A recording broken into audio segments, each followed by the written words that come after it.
Bonjour Florence Bonjour Loana. et bonjour tout le monde. Je m'appelle Ioana Sima et je suis opératrice externe et étudiante à l'Académie Calogero Grifasi. Ma collègue Florence est support télépathe de la méthode Calogero Grifasi. Aujourd'hui, nous participons au cycle investigatif numéro 249, premier protocole. Le protocole que nous allons suivre est, comme d'habitude, fait en deux parties. Donc, la première partie qui sera fixe, donc avec des questions qu'on ne peut pas approfondir ni modifier. Et la deuxième partie qui est définie comme l'exploration libre. Florence, ma collègue, ne connaît pas les sujets d'aujourd'hui afin d'éviter toute contamination de l'information. Et enfin, vous pouvez trouver toutes mes coordonnées dans la boîte de description en dessous de cette vidéo pour ceux qui souhaiteraient me contacter pour une séance personnelle. Florence, si tu es prête, tu peux t'installer confortablement. Ok. Et on va faire ensemble 3 respirations profondes.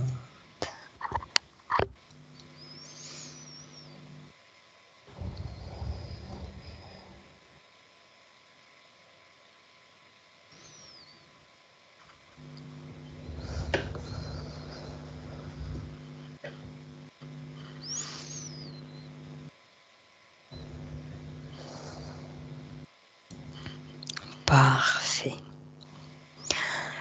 Maintenant, je vais compter lentement de 5 à 1 pendant que ton corps se détend profondément.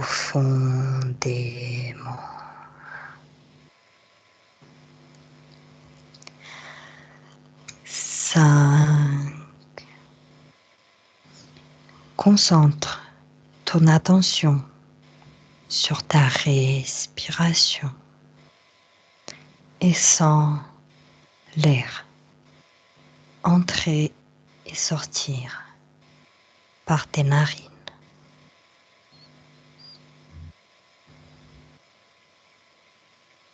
Tu ressens une profonde relaxation.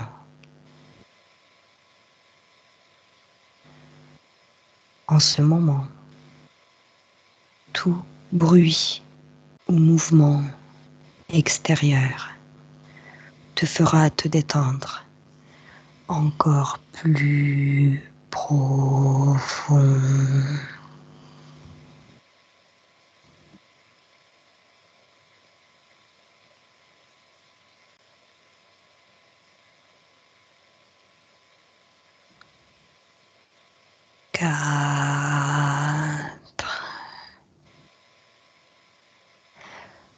Ressens ton corps devenir de plus en plus lourd.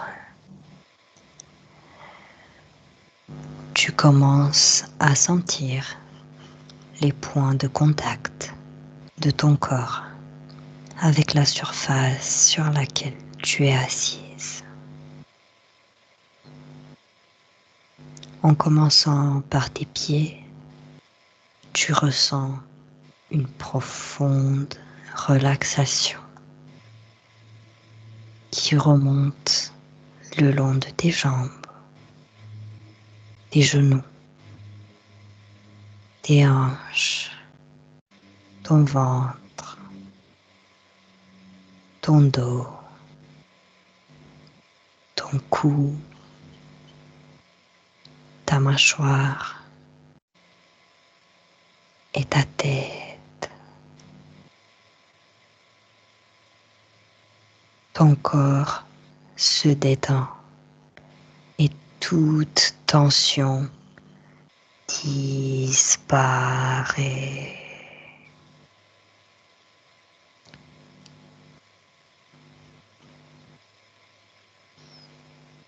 Trois.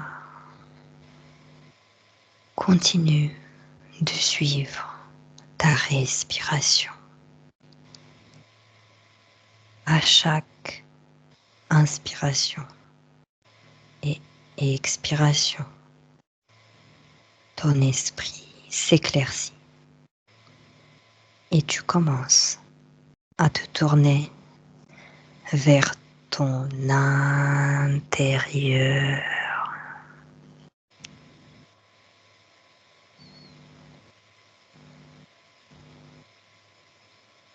2. Pendant que ma voix te guide, Florence, continue de plonger plus profondément dans cet état à ton propre rythme.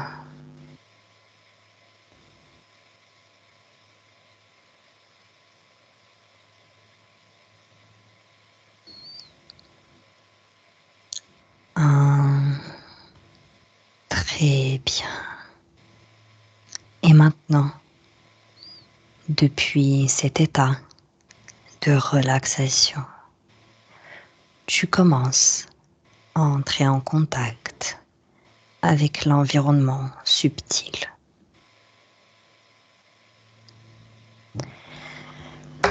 Pendant que je compte de 1 à 3, tu te connectes au mot zombie et tu me dis ce que tu perçois ou visualises.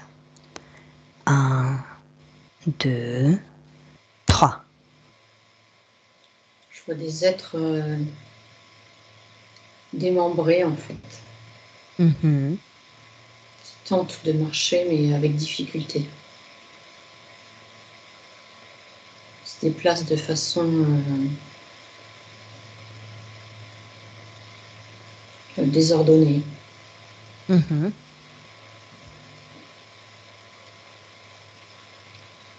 Et ce que je vois, c'est qu'il y a... souvent, ils sont plusieurs.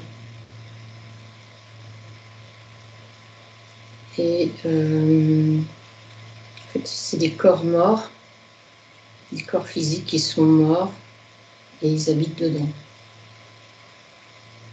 Mhm. Est-ce que tu perçois autre chose? En même temps qu'ils se déplacent, il y a une atmosphère autour d'eux qui est aussi pesante.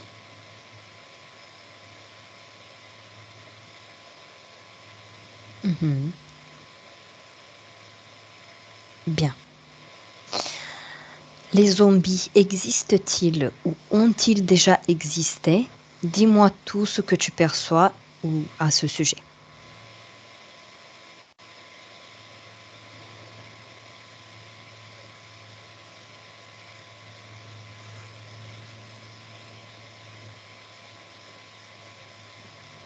Ils ont déjà existé. Mhm. Et c'est plutôt un... Je perçois plutôt des êtres discrets dans un monde, un peuple à part, qui ne se mélange pas forcément avec d'autres peuples. D'accord. Autre chose?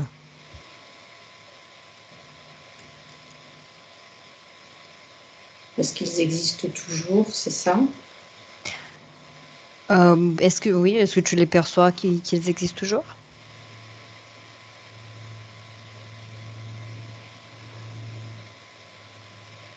Oui.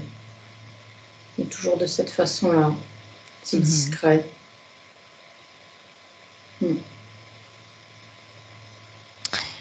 Bien. Décode l'ADN éthérique des zombies et dis-moi ce que tu perçois et visualises.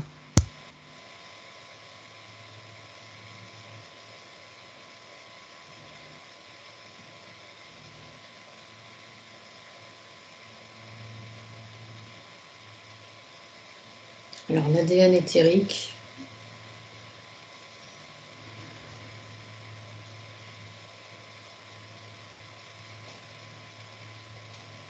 Mhm. je vois plutôt quelque chose de...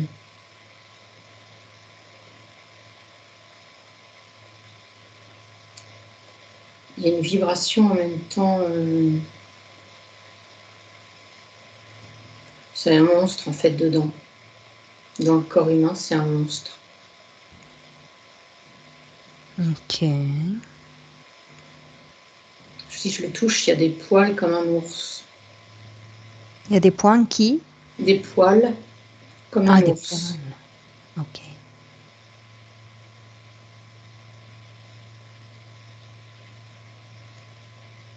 Bien. Autre chose? Est-ce que tu visualises autre chose? Il y a d'autres vibrations dans ce genre d'être de zombies. Ils peuvent être habités aussi à l'intérieur par des êtres plutôt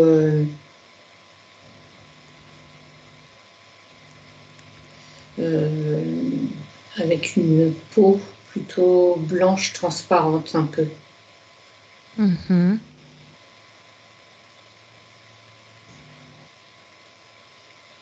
Voilà, je vois déjà ces deux tonalités-là.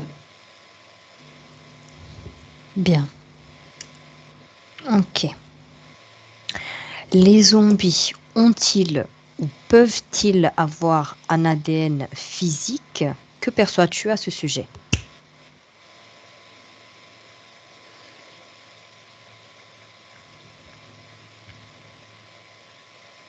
Ils n'ont pas d'ADN physique. Mhm. Non, ils n'ont pas d'ADN physique. Ils peuvent pas, on ne peut pas les voir sur Terre si ils n'habitent pas un corps.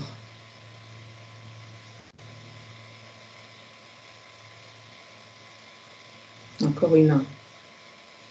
D'accord. D'accord.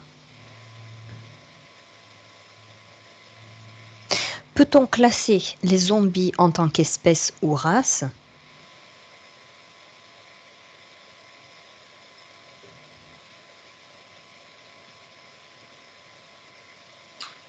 Pour moi, on peut les classer, oui, parce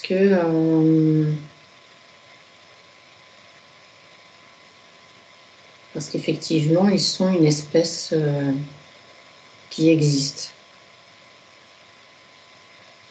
Mhm.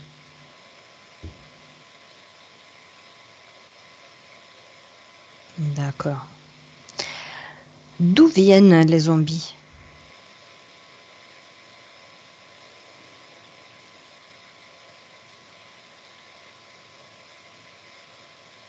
Moi, j'entends création.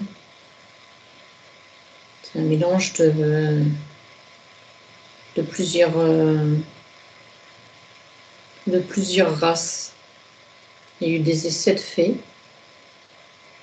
Mhm. et c'est un peu des rebuts, c'est des mauvaises réussites Hmm. et ils sont restés quelque part vivants et ils se débrouillent pour exister. D'accord. Bien. Où demeurent les zombies?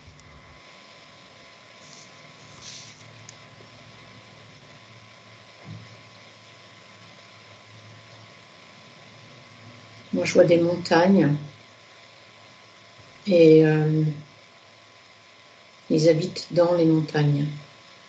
C'est-à-dire qu'ils sont dans le sol, sous les montagnes. Hmm. D'accord. Ils passent par des grottes.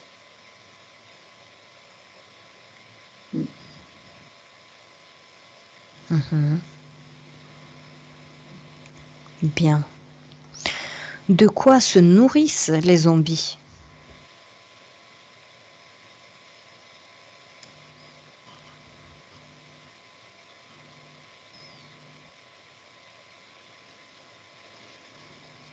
Il n'y a pas de nourriture physique. Mhm. Euh,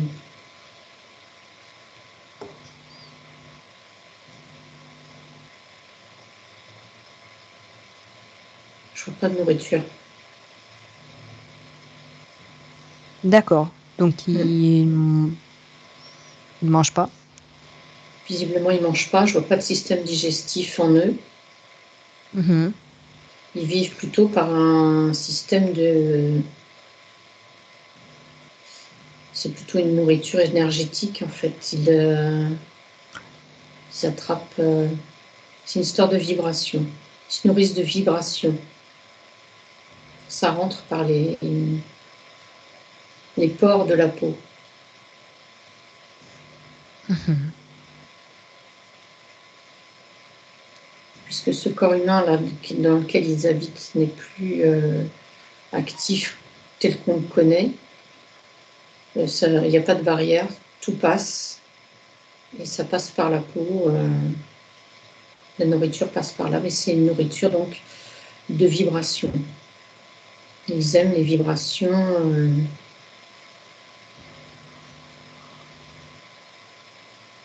En fait, ils peuvent les capter de loin, les vibrations. Ils ont une sorte de flair qui permettent de capter les vibrations très loin. Et donc, pour que je comprenne, ils se nourrissent des vibrations des humains Oui, en les ressentant de loin. oui. Et est-ce que tu peux répéter la partie, donc comment ils font pour se nourrir par les pores de la peau des La, humains? vi- oui. La vibration, elle rentre par les pores de la peau.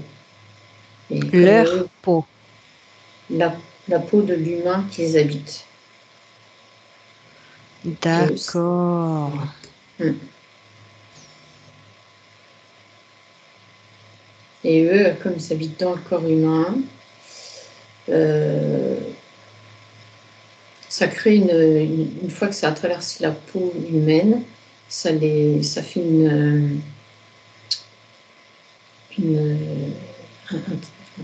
un tapis de vibration tout autour, une combinaison, voilà, cherchez le mot, une combinaison tout autour de leur énergie de zombie, et ça les maintient en vie. D'accord. On va y revenir à ça.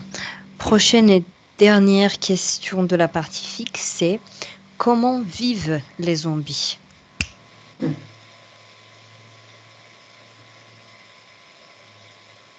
Ils sont en groupe. Mhm. Je vois pas de zombies tout seul. C'est pas solitaire. Parce que justement, il y a la cohésion de groupe fait que ils peuvent échanger les vibrations s'il y en a un qui en a moins, qui n'a pas réussi à attraper des vibrations pour s'équilibrer. Ils peuvent Oui. s'équilibrer entre eux. Mhm. Je vois pas Mm. de reproduction.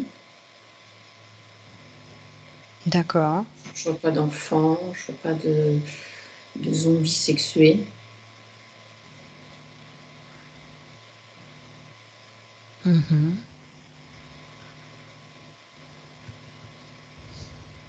Ils sont à la fois, il y a pas d'âge non plus.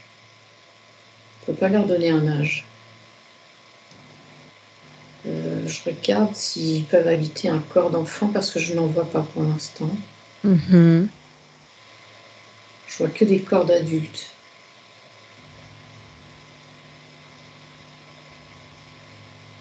Bon, je pense on a fini la partie fixe et on peut passer à l'exploration libre parce que justement, j'ai une question par rapport à ça.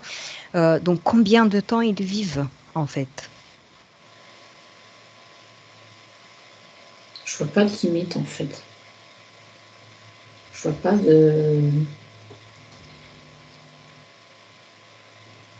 je vois pas du tout de limite. D'accord. Ok. Et donc, les enfants, t'as trouvé ou pas un enfant? Alors, je regarde et j'en capte un. Non, ça ne peut pas habiter les corps d'enfants. dis-moi pourquoi ça ne peut pas habiter les corps enfants? Il y a une pureté chez l'enfant qui fait qu'ils ne peuvent pas habiter ce corps d'enfant. Quelle fréquence les attire le plus?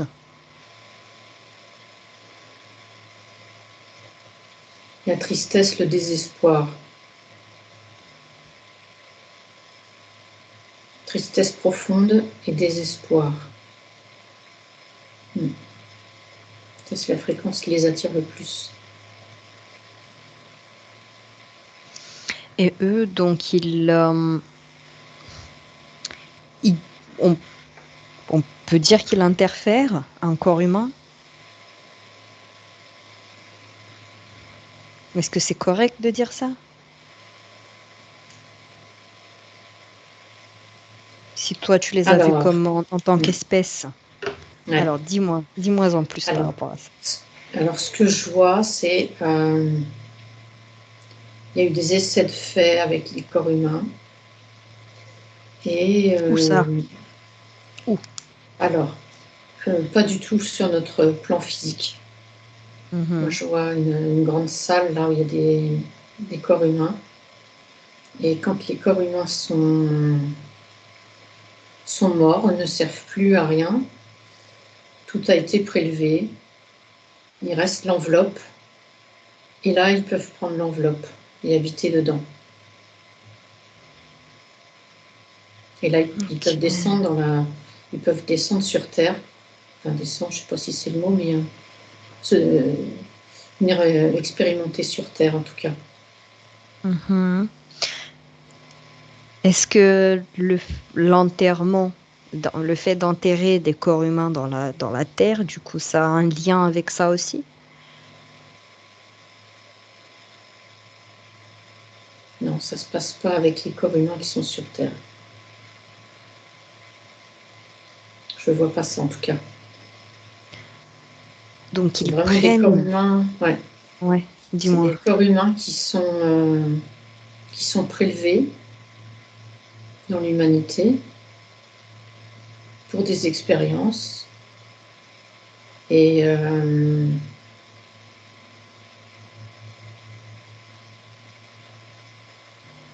c'est sur un autre plan, mais en fait, ça peut aussi se trouver. Je pense que de ce que je vois, ça peut se trouver aussi sous terre. Je vois Allons des voir grandes. sous terre. D'accord. Dis-moi, qu'est-ce qui se trouve sous terre? Je vois des grandes salles et des êtres humains, en tout cas, qui expérimentent. Vivant? Alors, est-ce qu'ils expérimentent les corps vivants?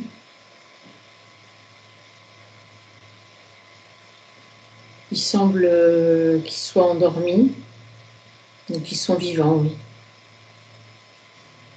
Et tout peut être prélevé, en fait. Et ce sont les zombies qui expérimentent? Non, les zombies, c'est des rebuts d'expérimentation, de mélange de races. Et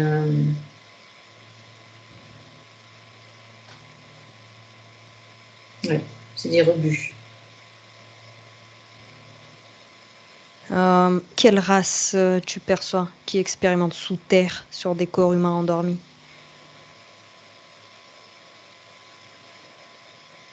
Alors, je crois qu'ils essayent de fabriquer d'autres. C'est des expériences de.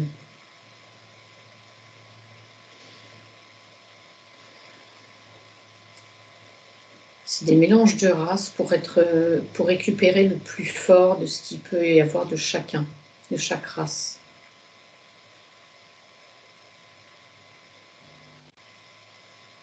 Est-ce que tu peux me donner un exemple? Ouais. Donc là, Donne-moi un par exemple. exemple, ouais, je vois il y a un corps de gris, par exemple, Oui. extraterrestre gris. Il y a des bras musclés d'humains. C'est plutôt des bras d'hommes, très musclés. Mhm. Au niveau des jambes, les jambes et du bassin, sur cet être-là, je vois plutôt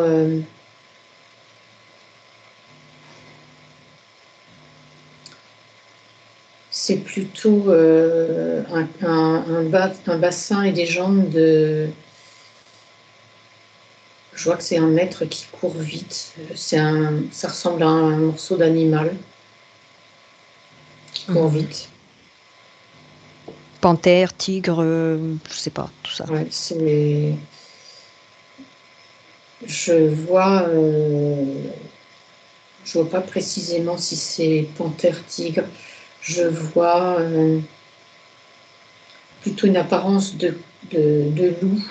C'est des poils foncés, de couleur foncée. D'accord. Ouais, c'est Oui, j'ai plutôt quelque compris. chose comme ça. Et donc, ce gris-là, on a fait des expériences, des expériments sur lui. Mm. Qui les a fait? Il y a des humains. Mhm. euh, mais il n'y a pas que ça. Je vais aller voir dans une autre salle. Élève tes fréquences. Ouais.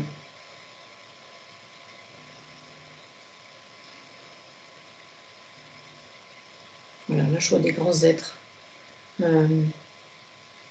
plutôt de style extraterrestre, avec des grosses têtes. Ils ont un gros... l'arrière du crâne est très grand, très gros. Mhm. Ils ont des yeux... c'est vide. Je vois du vide à l'intérieur. C'est noir, c'est vide. Lis leur ADN. Dis-moi ce que Mm. tu perçois.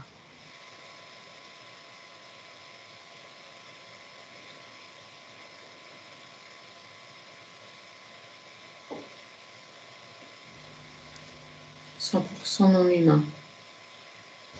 D'accord.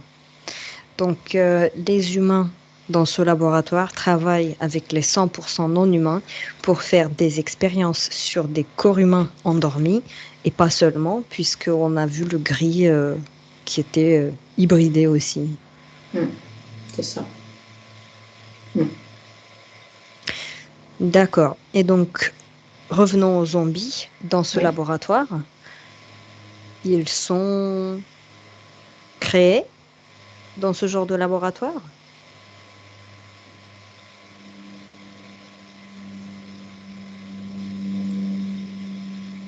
Ils sont créés dans ce laboratoire. Alors, ils font tellement de mélange que quelquefois, eh bien, ça fait des êtres.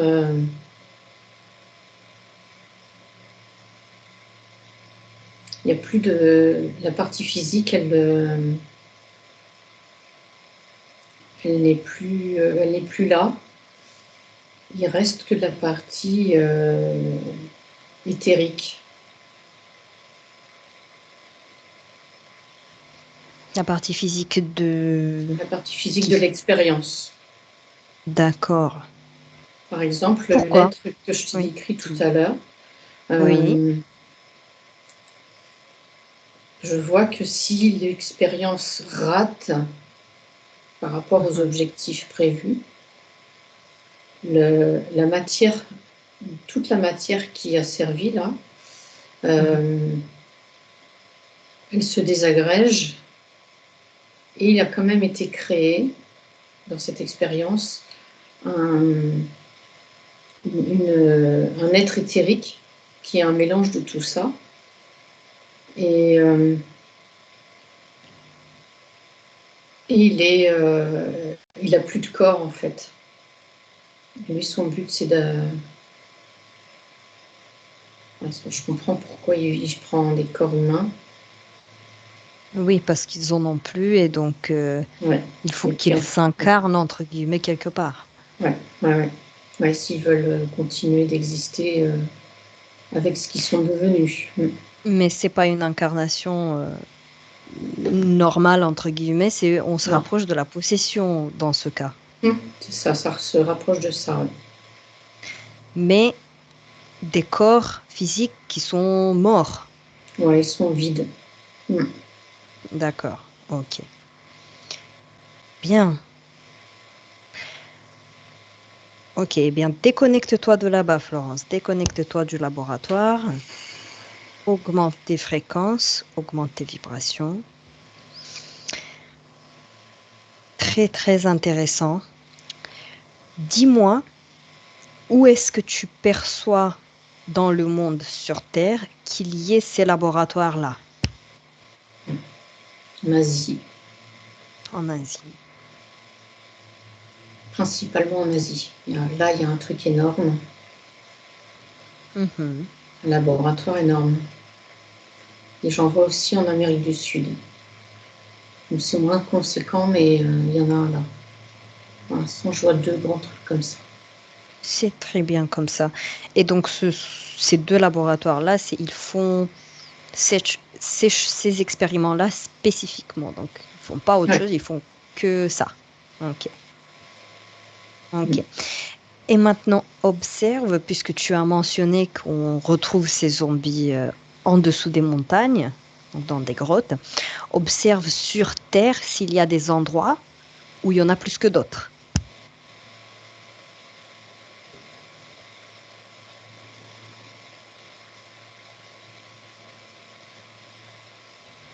Ils peuvent passer par des souterrains et on peut les voir sortir. Enfin, moi, je les vois sortir en tout cas. Ils peuvent sortir.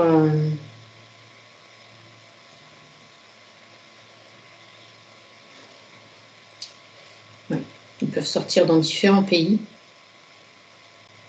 Et, Ok. mais ils s'arrangent toujours pour pas être vus. Observe un groupe de zombies qui prennent les souterrains et qui sortent dans un pays. Et dis-moi, quel pays, de quel pays il s'agit? Je vois un tunnel qui ressort en France. Ok. Donc, ils sortent. Est-ce qu'il fait jour ou est-ce qu'il fait nuit? Il fait nuit. Donc, ils sortent la nuit. Ouais. Dans, dans quel but?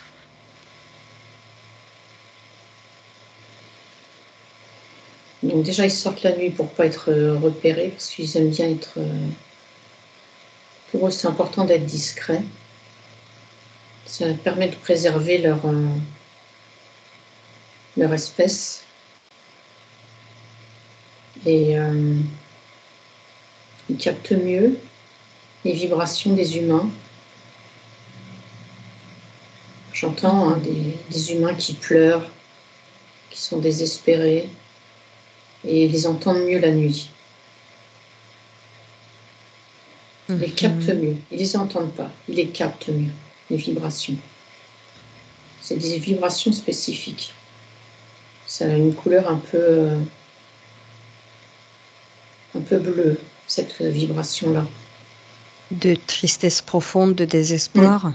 c'est ça. Mhm. Et donc, ils font quoi quand ils captent ces vibrations? Observe.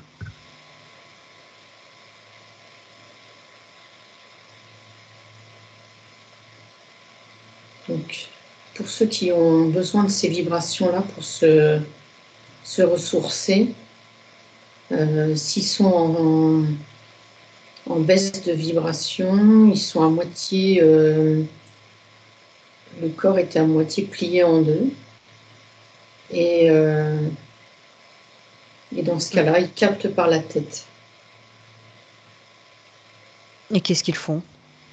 La vibration, elle rentre par la peau. Je vois que ça rentre par la peau, par les pores de la peau. Et là, petit à petit, il y a il y a ça fabrique une matière à l'intérieur autour de leur corps éthérique et ça les nourrit. Et là, petit à petit, ils se regonflent, c'est un petit peu ils se remettent un peu sur pied. Ils se Il redressent se un peu, recharge. ils se rechargent. Mhm. Et après, ils retournent dans les souterrains? Ou est-ce qu'ils font autre chose dans la nuit?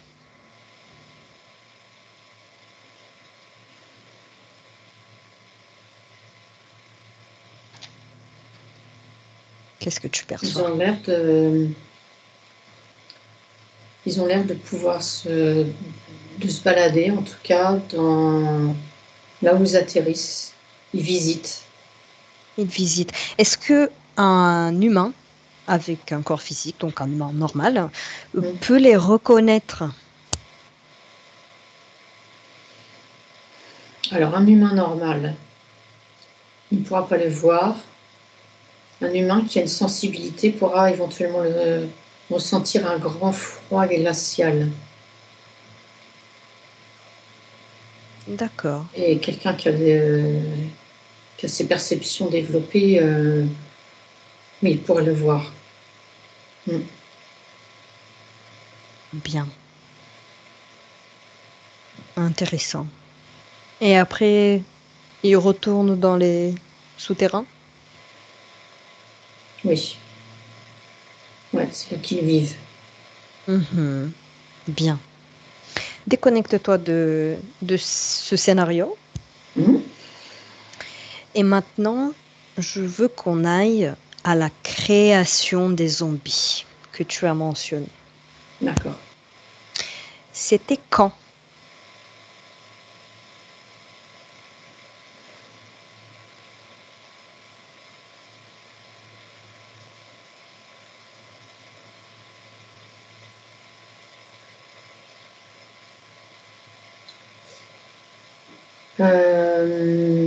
Je crois que ça fait longtemps quand même qu'il y a des expériences comme ça. Ce que je vois, c'est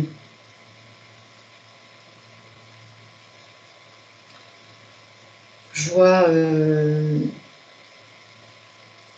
un monde parallèle par rapport à ce qui se passe dans l'humanité. Et il y a toujours, enfin, ça fait longtemps qu'il y a des êtres humains qui ont une technologie avancée de recherche. Et c'est Mhm. vraiment en parallèle. L'humanité, elle vit sa vie, mais elle n'est pas à la même technologie. Explique un peu que signifie parallèle. Qu'est-ce que tu perçois? Caché. C'est quelque chose qui est D'accord, caché. Ouais. Des expérimentations qui sont cachées. d'accord. Et donc l'expériment qui a été une mauvaise réussite, d'où les zombies en sont sortis, c'était à peu près il y a combien de temps?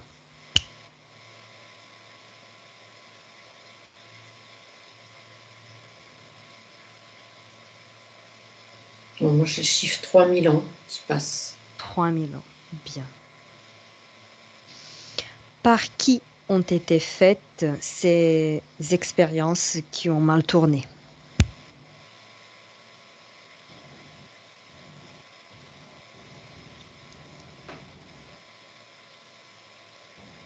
Ils ont des protocoles à suivre, les chercheurs, là. Et et quelquefois, il y en a qui se permettent de sortir du protocole. Et dans ce cas-là, il y a des risques que ça ne fonctionne pas comme il faut. Et,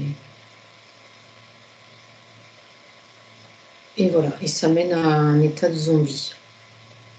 Bon, très bien. Maintenant, Florence trouve un de ces chercheurs et on va aller lui parler. On va le canaliser, mais indirectement. On va lui poser des questions, D'accord. s'il est d'accord. Mm. Dis-moi quand tu es en face d'un de ces chercheurs qui a travaillé sur ce protocole de zombies. Ouais, j'en ai un là. Mm. Bien. J'ai un homme. Comment il s'appelle? Axis. Axis. Quel ADN il a? 100% humain. Ok. Est-ce qu'il veut bien répondre à quelques questions? Oui, ça va dépendre des questions, me dit-il. Bien sûr. Bien sûr. Qu'est-ce qu'il fait là, Axis? Il est là pour expérimenter des protocoles. Sur quel protocole il travaille en ce moment?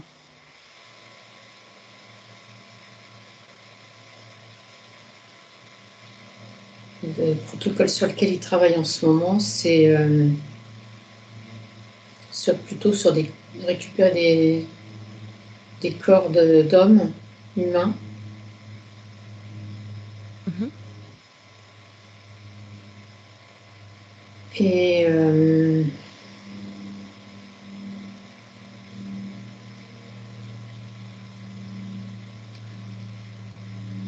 Et en fait, ils ont des êtres, je vois un lézard par exemple, un Mhm. reptiloïde, Oui. auquel il n'y a pas il y a une absence d'émotion, il n'y a pas de sensibilité comme l'être humain il a. Et là, son protocole à cet homme-là, c'est d'expérimenter pour que la sensibilité puisse naître chez les reptiloïdes. Intéressant. Demande à Axis s'il travaille aussi sur les expériments de zombies.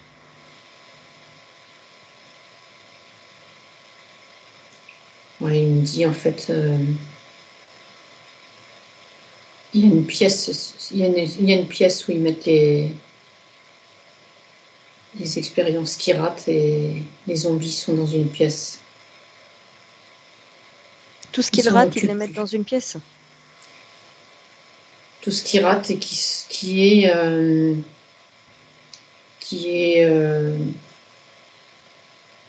qui reste un peu vivant en fait quelque part.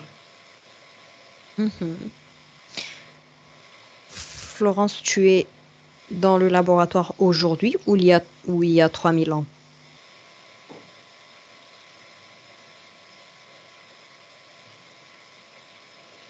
Avec Axis.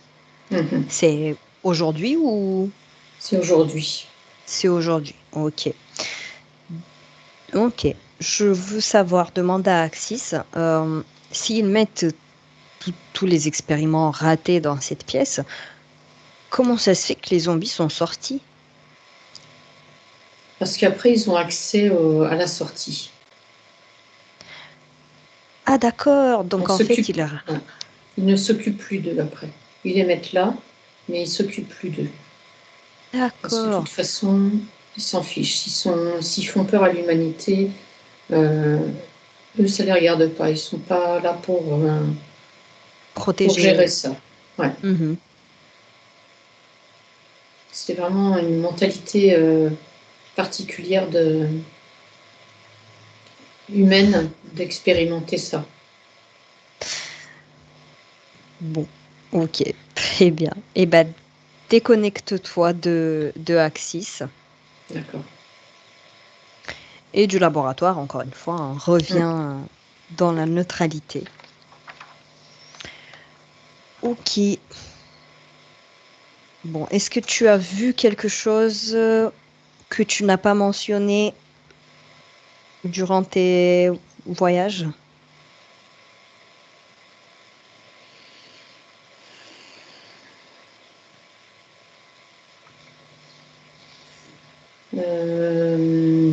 Effectivement, je t'ai signalé qu'il n'y avait pas d'enfants zombies. Je n'ai pas Oui, rencontré. Il y a des expérimentations sur les enfants, mais qui servent à autre chose. Donc, c'est pas pour les zombies. Ok. Donc non, j'ai rien vu d'autre. Je sens qu'il y a beaucoup plus d'hommes que de femmes dans ce que j'ai vu en tout cas aujourd'hui. D'accord. Intéressant aussi, ouais. Même dans le Et moi, laboratoire, les Oui, chercheurs dis-moi. aussi, j'ai Ouais. vu plus d'hommes. Je n'ai pas vu de femmes en fait pour l'instant.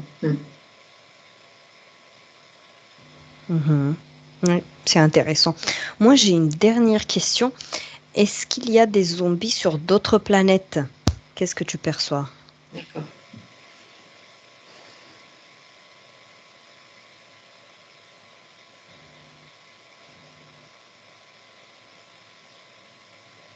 Oui, il peut y en avoir. Il peut y en avoir tant qu'il y a des expérimentations, il y en a. Effectivement, il peut y avoir des variantes parce qu'il n'y a pas forcément d'humanité comme nous on la vit, mais il y a des zombies, oui. Sur quelle planète? J'en vois une là particulièrement. Elle semble pas si éloignée que ça de la Terre.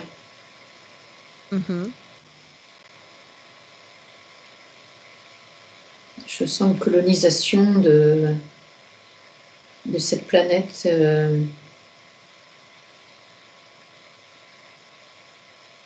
Une colonisation, ou du moins il y a une cohabitation, mais pas forcément. On fait croire à ces êtres qui habitent cette planète que c'est une cohabitation bienveillante, mais pas du tout. C'est aussi pour faire des expérimentations. Alors là, pour le coup, ces êtres-là, ils sont pas. Ils ont d'autres facultés que les êtres humains, mais ils servent aussi d'expérience. Et c'est qui ces êtres? C'est sur quelle planète? Alors, je vois des êtres bleus et longiligne. Ils ont. Il y a certaines parties de leur corps où je vois à travers. Transparent. Oui, ouais, il y a des endroits transparents.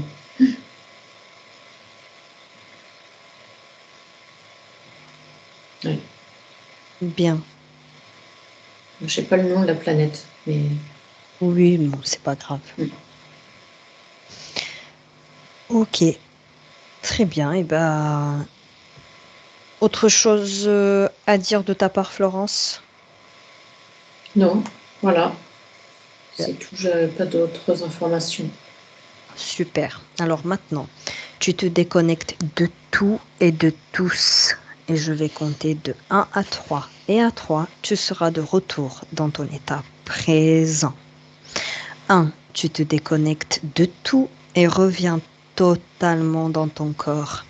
Ton espace est propre et toi, tu es propre.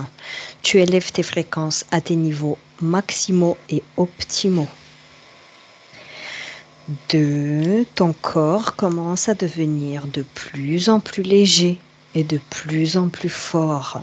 Tu arrives à le bouger avec plaisir et aisance. Tu te sens de mieux en mieux. Et 3. Tu peux ouvrir les yeux quand tu veux. Rebonjour. Bonjour. Comment ça va, Florence? Comment tu te sens? Très bien. Je me sens très bien. Que en penses-tu des zombies? Euh, Rien de particulier, c'est spécial. Mais ce qui m'a le plus, interpellé, moi, c'est les expériences humaines qui sont faites. Il y a eu des moments où j'ai regonflé ma Oui. vibration parce que je sentais que ça m'affectait quelque part. J'ai pas voulu aller plus loin là-dedans parce qu'il se peut que ça soit une autre investigation qu'on va faire, donc j'ai pas voulu Ouais. interférer là-dessus. Après, l'information, il y a plein d'informations qui existent sur ça, donc Voilà, c'est Mm. pour ça que j'ai pas voulu y aller.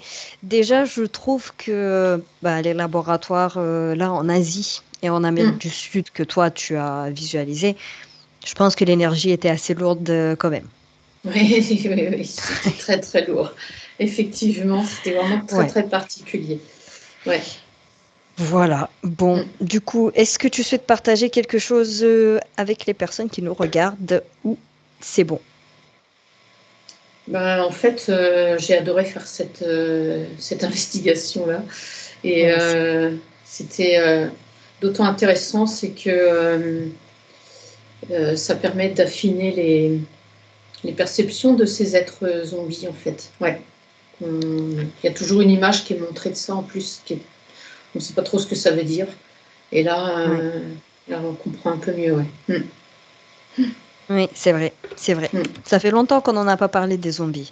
C'est Mm. toujours autre chose. Eh bien, merci beaucoup Florence Ben, merci à toi, Loana.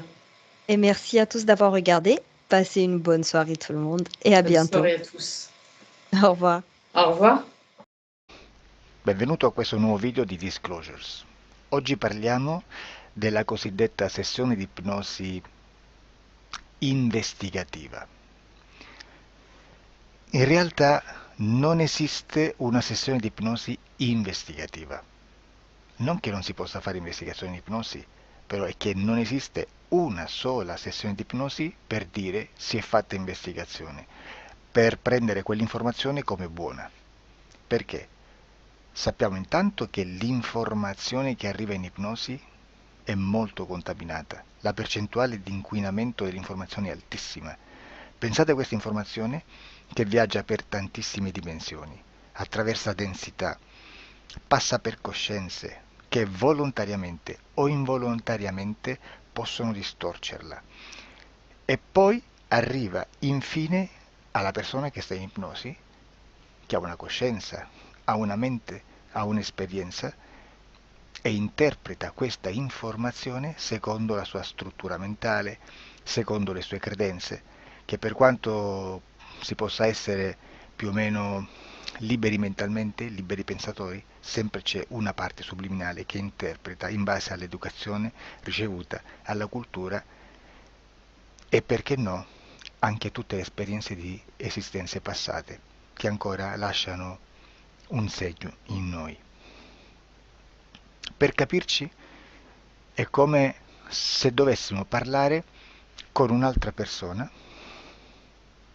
immersi nell'acqua, a qualche metro di distanza, cercando di utilizzare un mezzo, che è quello della corda vocale, che è fatto per produrre suoni da trasmettere nell'aria.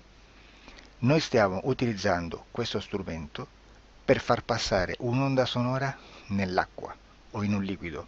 Chiaramente il suono viene completamente distorto, sempre ammesso che sia per il nostro corpo facile e non difficoltoso poterlo fare senza avere dei problemi come ingurgitare acqua o eccetera.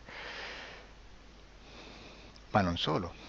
Supponiamo che per questo tipo di comunicazione utilizziamo anche due lingue diverse, per esempio un italiano e un russo o un giapponese. Per quanto possiamo anche interpretare il labiale, non possiamo capire quello che ci sta dicendo perché la lingua è diversa. La lingua, diciamo, da dove parte l'informazione a dove arriva è completamente diversa, il codice, il linguaggio è diverso, ma possiamo anche cercare di capirci attraverso i gesti, attraverso le espressioni facciali. Per quanto sia ipoteticamente facile poterlo fare sott'acqua, però non dobbiamo dimenticare che l'acqua non è l'aria e può distorcere l'immagine, ma non solo. Dobbiamo anche pensare che l'altra persona, che parla un'altra lingua, che viene da un'altra cultura, potrebbe interpretare i segnali che noi interpretiamo come X in Y. Per noi un sì è abbassare la testa dall'alto verso il basso, per esempio, sì, e il no da sinistra verso destra, no. in alcuni paesi orientali, come le Filippine credo o qualcun altro, utilizzano esattamente gli stessi segni, ma al contrario. No. Sì. Immaginate due persone di queste due culture che stanno cercando di comunicare in maniera così difficoltosa e alla fine non gli rimane altro che interpretare il linguaggio corporale.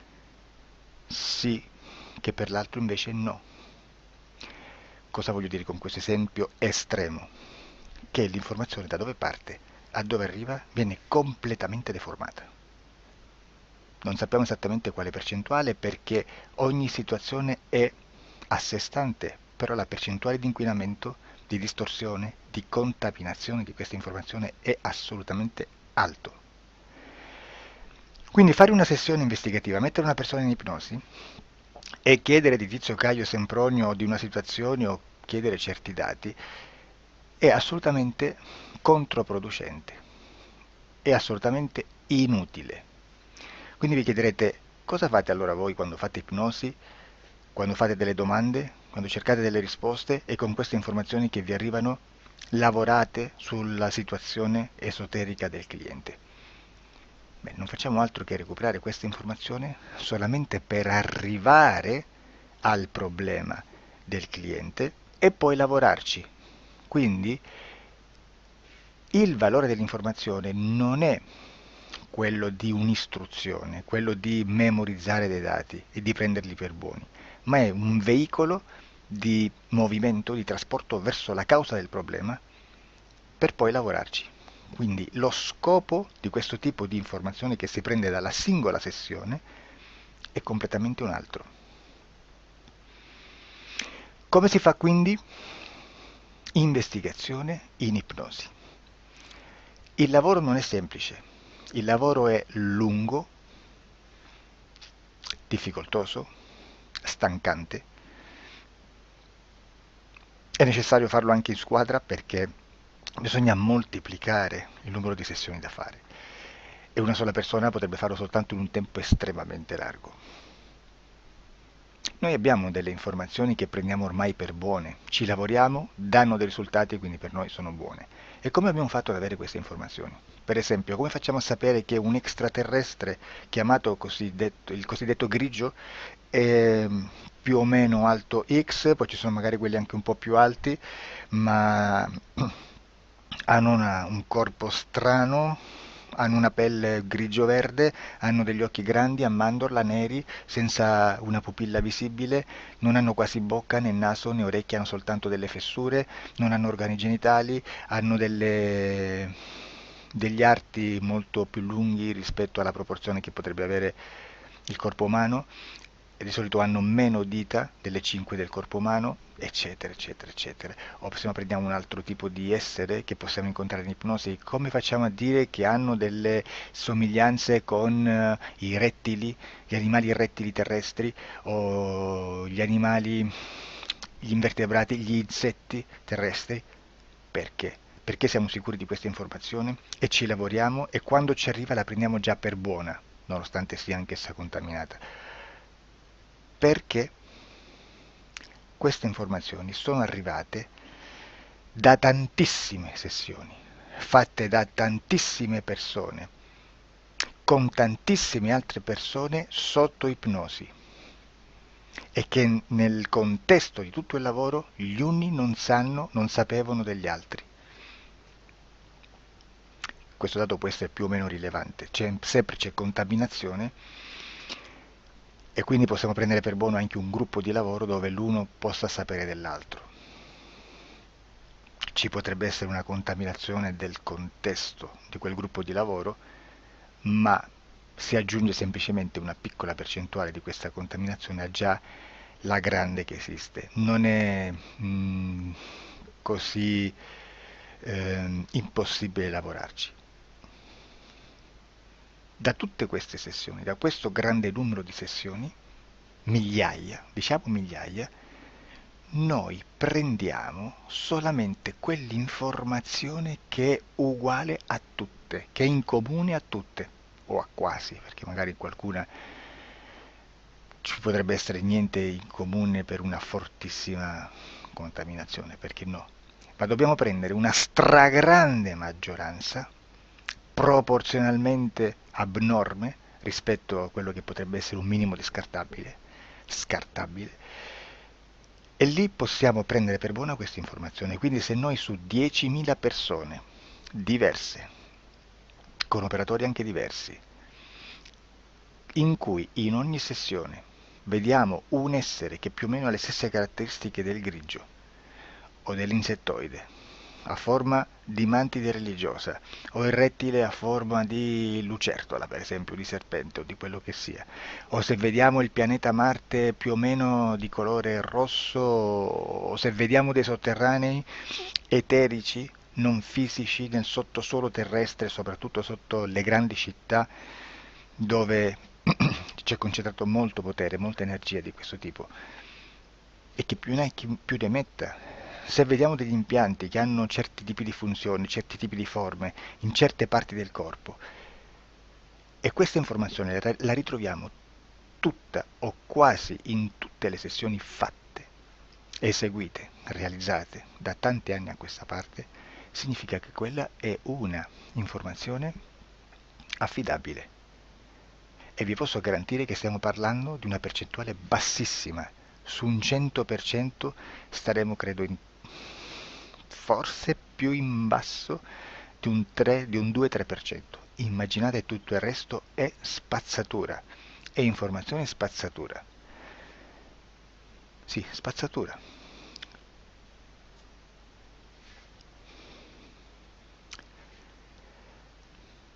C'è anche un'altra cosa da dire.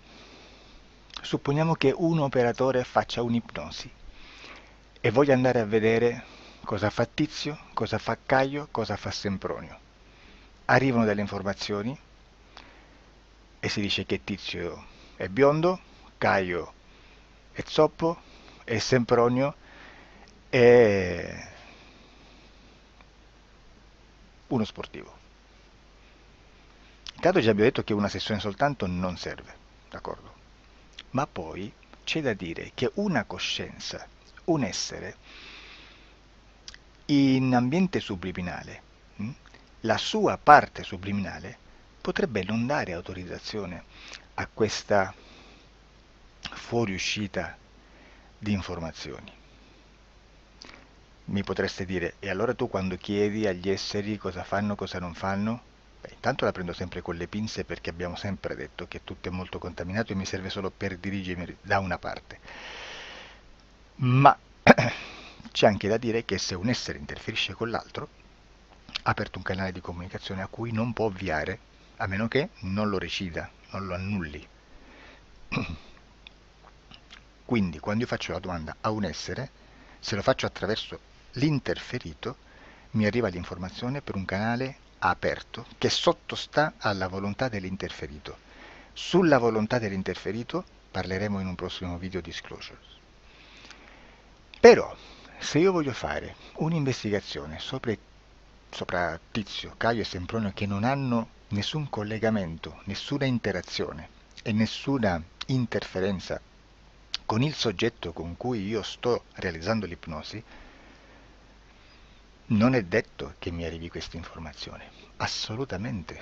Potrebbe esserci completamente un muro. Come potrebbe esserci informazioni, perché quell'altra parte potrebbe autorizzare comunque. Ma non è detto. E comunque quando ci arrivano informazioni, in una situazione di non interferenza o non interazione, non possiamo sapere esattamente se sono informazioni che ha autorizzato la parte subliminale dell'altra persona o dell'altro essere, o qualche altro essere, qualche altra entità furba approfitta della situazione, osserva quello che sta succedendo, si mette in mezzo, si fa passare per l'altro e dà informazioni ovviamente distorte, prima perché non è detto che debba conoscerle, e anche se fosse potrebbe manipolarle a sua volontà e a suo vantaggio. E quindi immaginate che situazione ridicola ci si viene a trovare, in quale situazione ridicola ci si viene a trovare in questi casi. Da qui si vede quando un operatore riesce a utilizzare l'informazione in ipnosi. Come? Per lavorare su un soggetto.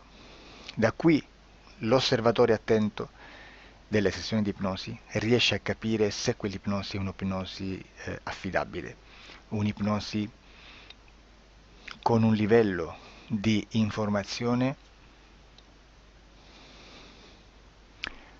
certa, con una alta percentuale di informazione certa. Non vi nascondo che in futuro potrei anche impostare un lavoro per decifrare che livello di certezza di informazione c'è in un'ipnosi, analizzandola e spiegando il perché, spiegando i meccanismi di analisi di un'informazione in ipnosi, che poi anche è molto istintivo.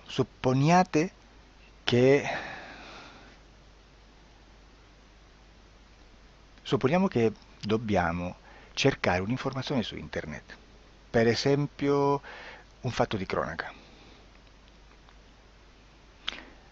Voi preferite mettervi su un sito ufficiale? A caso. L'ANSA in Italia,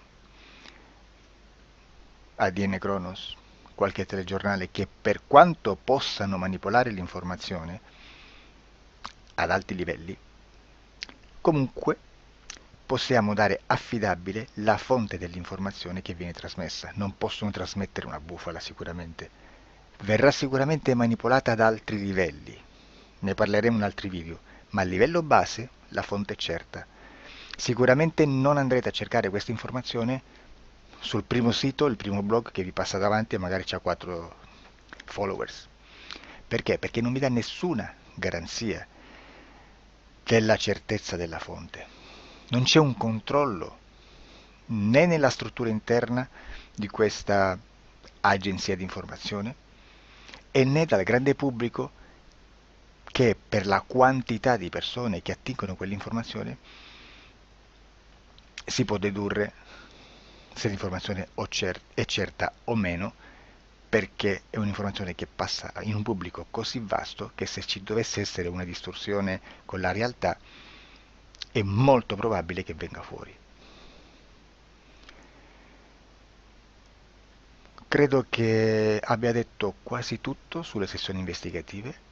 Prima di chiudere aggiungo che proprio per questo stiamo conducendo dei cicli di investigazione in ipnosi regressiva che comprendono tante sessioni con persone diverse, con una buona o eccellente suscettibilità ipnotica sicuramente, per poter indagare su spazi ristretti su alcuni temi. Perché dico spazi ristretti? Perché se andiamo a prendere eventi grandi nel tempo, nello spazio, storici, parlare di qualcosa di molto generico implica una quantità di sessioni abnorme. Immaginate se dovessimo fare una sessione investigativa sui buchi neri, quanta informazione ci sarebbe e quante informazioni da filtrare. Sarebbe quasi impossibile farlo in questa maniera. Ma se noi riduciamo lo spazio di investigazione, se noi prendiamo per esempio,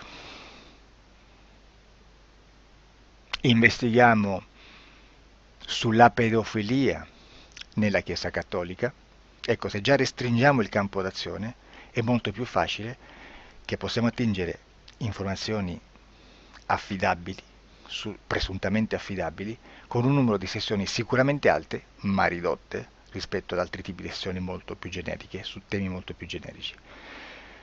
Quindi per fare anche delle investigazioni su temi molto generici bisogna suddividerli in temi, in dettagli, per poi alla fine, quando tutta l'informazione è stata filtrata ed è stata dedotta l'informazione comune, si possono mettere insieme per cominciare a costruire il quadro, mettere insieme tutti i puzzles. Questo è il vero senso dell'informazione in ipnosi, quando si fa ipnosi investigativa. La sessione Per risolvere una problematica, un problema, con una presunta origine esoterica di un cliente, di una persona, è un'altra cosa, sono altri metodi, altre tecniche e l'informazione si usa in un'altra maniera, ha un altro scopo. Grazie, ci vediamo al prossimo video. Disclosure. Ciao.